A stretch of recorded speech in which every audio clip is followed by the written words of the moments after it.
let's talk about home accessibility modifications, specifically in the kitchen.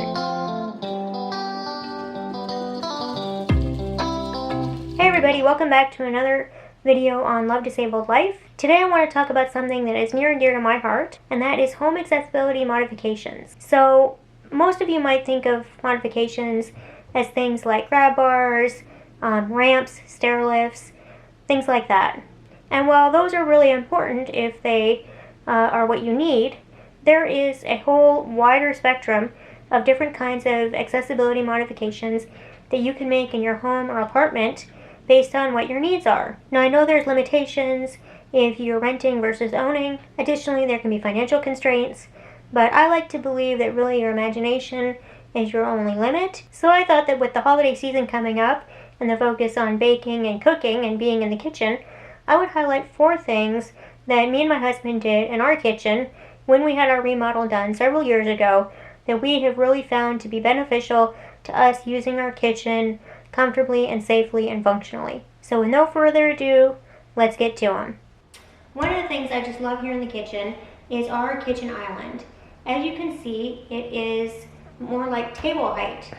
And there is nothing that I enjoy more than being able to just walk up to my surface without needing a step stool or anything else and be able to work efficiently and safely, whether that's chopping vegetables, just sorting mails, whatever I'm working on, having a surface to do it that it's at my height has just been such a joy.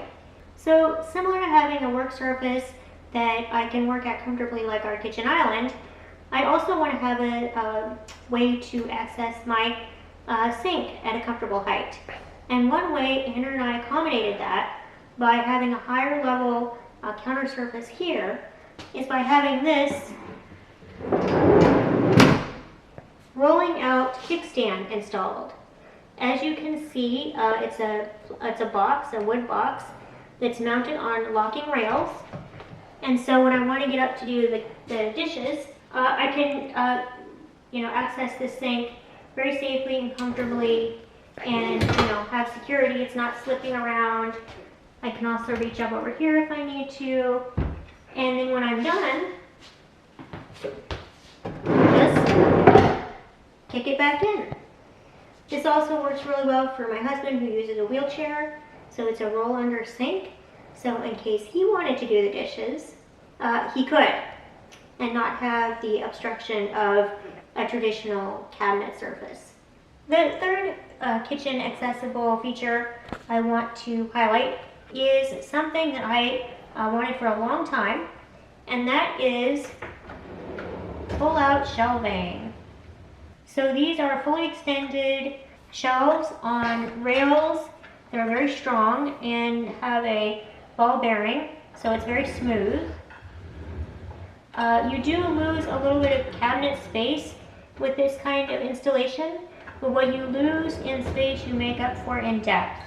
I'm no longer reaching to the back of the cabinets to access what's back there, and we have these for both our dishes and for our pantry goods.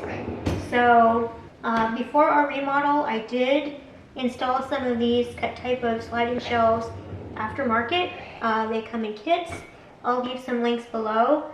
If you have the ability and a handyman to install them, I really encourage you to think about it because they're just a really nice kitchen feature that gets you a lot of storage and ease of functionality. So in addition to the slide out pantry shelving, one thing we wanted to do was address the issue of what happens when you open up the pantry door and then you need space still to be able to get by. I'm on a scooter and my husband uses a wheelchair. That could be a little problematic. So one of the solutions that we wanted our contractor to include was something called a 180-degree hinge. And that allows the door to, instead of traditionally stop right here, fully extend all the way practically flat.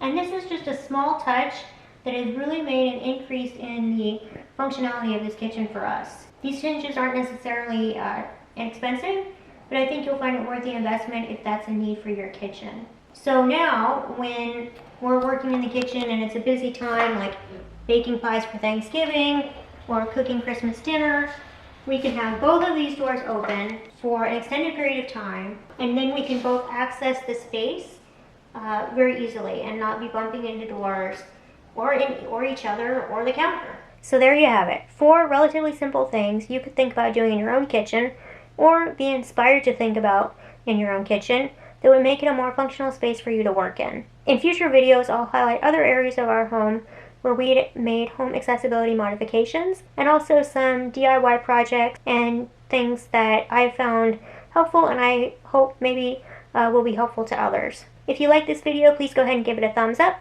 Also subscribe if you haven't already. I'd love to have you as part of the Love Disabled Life community. And as I like to say, you may not love every day, but you should still love who's living it. Thanks again for watching. Until the next video, bye for now.